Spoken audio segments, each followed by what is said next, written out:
उत्तर प्रदेश के गोरखपुर में rail overbridge का लोकार्पण कार्यक्रम का आयोजन हो रहा है। इस कार्यक्रम में सीएम योगी आदित्यनाथ शिरकत कर रहे हैं। क्या देते थे?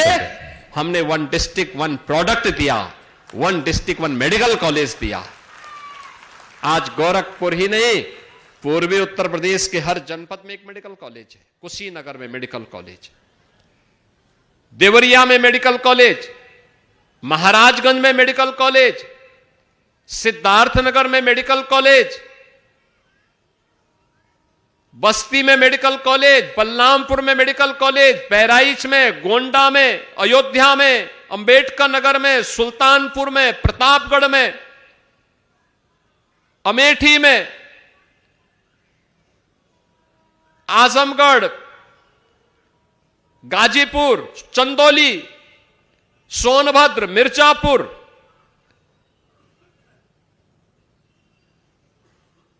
और बलिया में भी हम एक नया मेडिकल कॉलेज देने जा रहे हैं।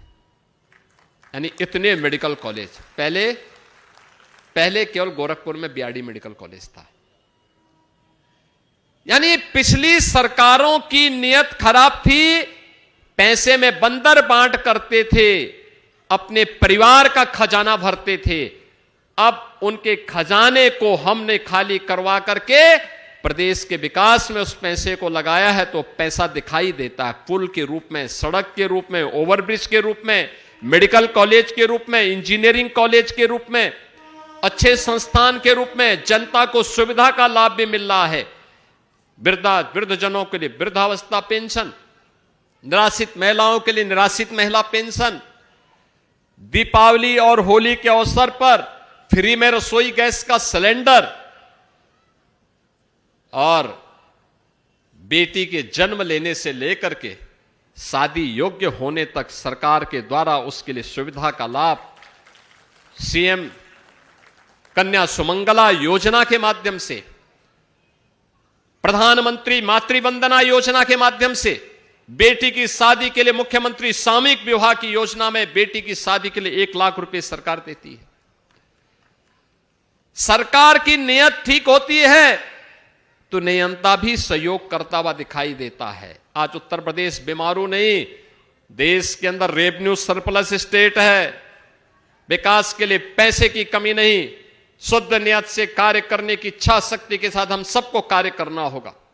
और उस कार्य करने की इच्छा शक्ति का परिणाम है कि आज हम गोरखपुर में एक नई सौगात दे रहे हैं। गोरखनाथ में एक नया ओवरब्रिज आपको उपलब्ध हो रहा है। यानी यहां से गोरखपुर के उत्तरी क्षेत्र में जाने वाले लोगों के लिए, गोरखपुर से महाराजगंज, सिद्धार्थनगर, बलरामपुर, नेपाल की ओर जाने वाले और वहां से आने वाले लोगों के लिए यह एक बेहतरीन केंद्र बनेगा। आने जाने का सुगम मार्ग बनाएगा, 4 लेन की सुविधा का उपलब्ध कराएगा। और इसीलिए यह सौगात यहां पे ओवरब्रिज के रूप में उपलब्ध करवाई जा रही है। आज मुझे इसका लोकार्पण करते हुए प्रसन्नता की अनुभूति हो रही है। ब्रिज कॉर्पोरेशन ने 1 वर्ष के अंदर यह ब्रिज बनाकर के तैयार किया है। यानी इसको रेलवे से जो एनओसी मिलनी थी यह अक्टूबर 2024 में प्राप्त हो पाई, और उसके बाद इन्होंने अत्याधुनिक तकनीक पर आधारित इस ओवरब्रिज का निर्माण किया है, जिसमें 137 करोड़ रुपए की लागत से यह ब्रिज बना है, जिसमें अनेक सुविधाएं हैं। लगभग यहां पे 600 मीटर से ऊपर का एक यहां पे लंबाई का यह ब्रिज है, यानी 9.5 मीटर इसका कैरेज वे है।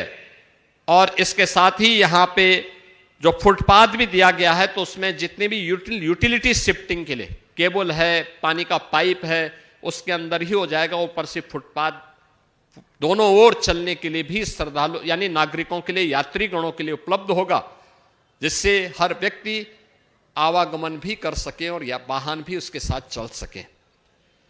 इसके साथ ही यहां पे जो सुविधा दी गई है वह इसमें पर्याप्त प्रकाश व्यवस्था भी दी गई है और साउंड बैरियर भी लगाए गए हैं इसमें, जिससे आवागमन के समय आसपास के क्षेत्र में बहुत आवाज न हो।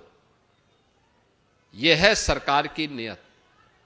कार्य करने की इच्छा शक्ति होती है तो विकास भी होता है, और विकास तब होता है जब विकास के बारे में एक सकारात्मक सोच होती है। जो लोग केवल अपने परिवार तक सीमित हैं, जिनको केवल अपने परिवार के लिए ही सब कुछ करना है, उनसे विकास की उम्मीद नहीं की जा सकती है, नहीं की जा सकती है।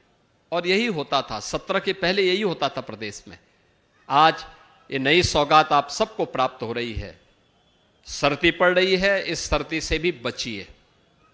हम लोगों ने सार्वजनिक स्थानों पर अलाव जलाने के लिए, जरूरतमंदों को कंबल वितरण करने के लिए, सड़क और फुटपाथ पर कोई न सोए उनके लिए रेन बसेरों की व्यवस्था की भी एक व्यवस्था की गई है। हर जनपद उसमें तत्परता के साथ कार्य कर रहा है। लेकिन हमारा प्रयास होना चाहिए, भीषण शीतलहरी है, अनावश्यक यात्रा करने से बचना चाहिए।